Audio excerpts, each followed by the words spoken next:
Oh, you're joking. Well, you've not been here 5 minutes and you're ready to leave. Dear friend, why are you so much against living in the now? I mean, you've missed so much. Besides, this contraption would not hold the two of us. Of course it can. Don't you remember I told you? This doesn't shift around in space. It doesn't bump up and down like a carriage. It stays right there.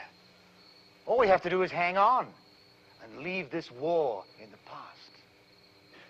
George, I have my duty. Forget your duty, David. You've got to come with me now. This is madness, George. Years ago, I told you to destroy that machine. Well, do it now. I could never do that, David. Well, if you can't, I can. I'll destroy it for you. Anyway. David! Oh, that machine, it's an abomination. David, that's my life. This is my whole reason for being. Would you rob me of that? No, George. I can't do it.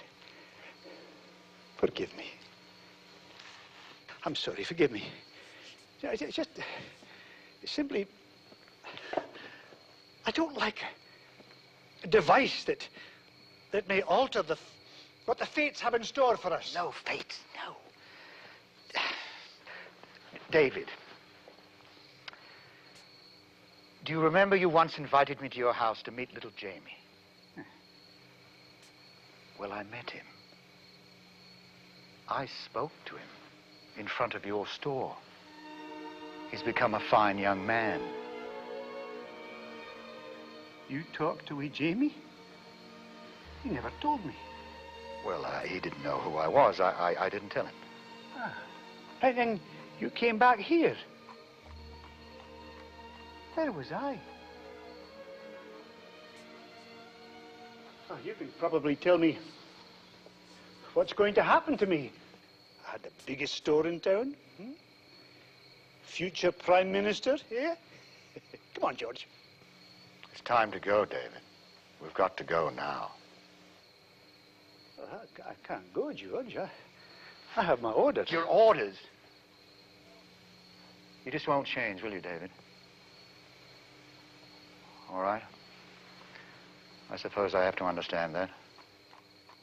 But believe me, what fate has in store for us can be changed. Then perhaps another time. We will meet again, won't we, George? We will meet again. Until then. Until then, old friend.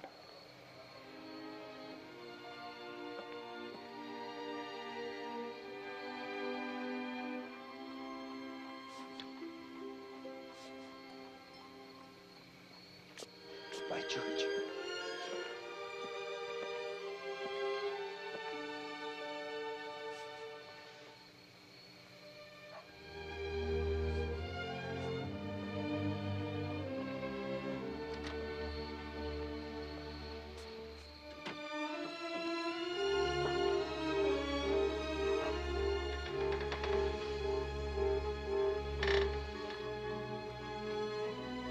David abhors my machine. Yet he's going to get into a clumsy, primitive flying machine and crash on the coast of France. It'll be May the 15th, 1916. But like he said, I have all the time in the world. I shall come back May the 14th. Maybe my dear friend will change his mind and come with me.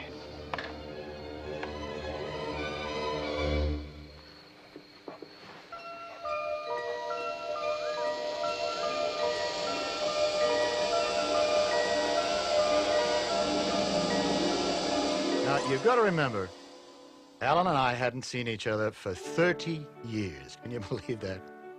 And when we saw each other, it was like the 30 years had disappeared. We gave each other a hug, and it was as if time, indeed, had stood still.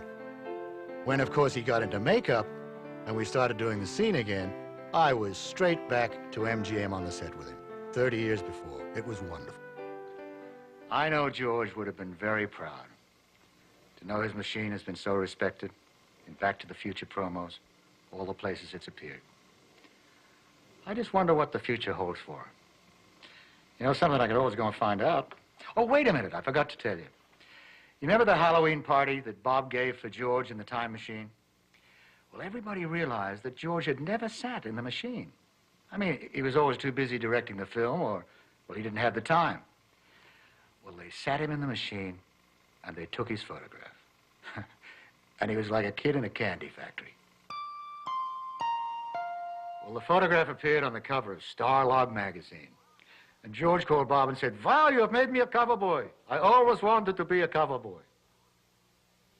Well, George, you're more than a cover boy. You're one of a kind. And this will always be your corner of the museum. And your time machine will always be here. Just like you taught me, George.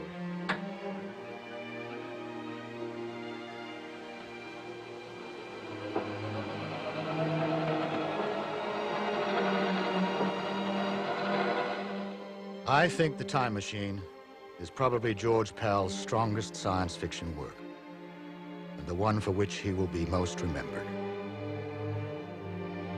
He was one of the most creative and wonderful men it has been my pleasure to work with.